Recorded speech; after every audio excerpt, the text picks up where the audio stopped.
Dans cette vidéo, je vais vous présenter comment rabattre les mailles du point brioche. Donc ici, j'ai tricoté cet échantillon en point brioche. La première chose à faire, c'est de bien prendre l'ouvrage sur l'endroit. Pour voir si c'est sur l'endroit ou l'envers, c'est assez difficile puisque c'est un point réversible.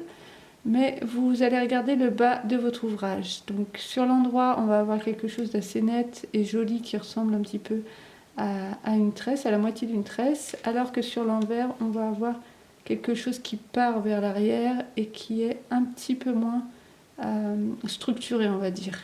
Donc mettez votre ouvrage sur l'endroit et on va voir comment rabattre les mailles.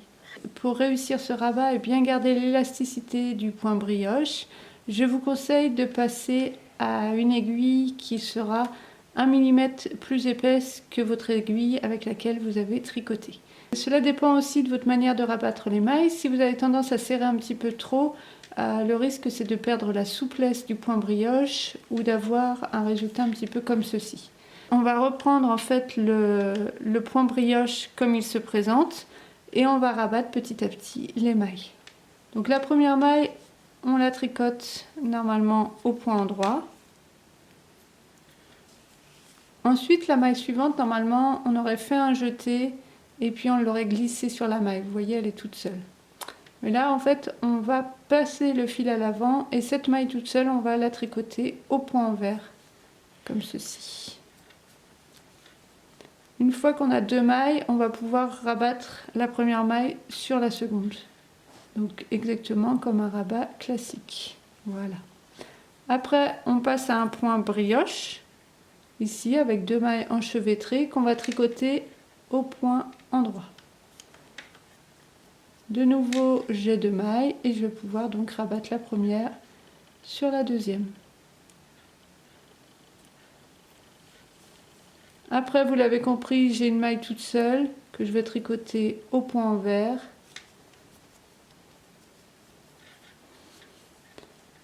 J'obtiens deux mailles, je rabats la première sur la seconde. Puis je tricote au point endroit la maille brioche qui suit, enfin les deux mailles enchevêtrées. Voilà, et je rabats.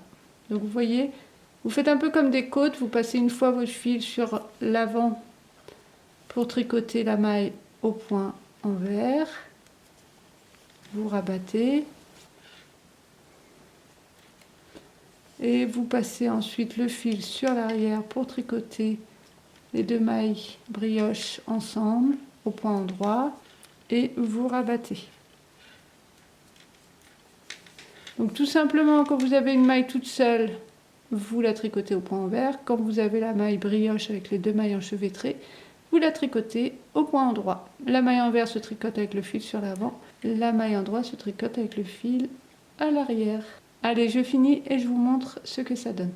Voilà, j'ai terminé. Vous voyez, ça donne cet aspect sur le dessus. Hop, ça reste bien élastique et c'est très joli comme ça à plat. Très discret et ça ressemble beaucoup au rang de montage. Donc c'est vraiment joli pour terminer un tricot en brioche. Donc vous voyez, là on garde une belle élasticité parce que j'avais une aiguille un petit peu plus épaisse.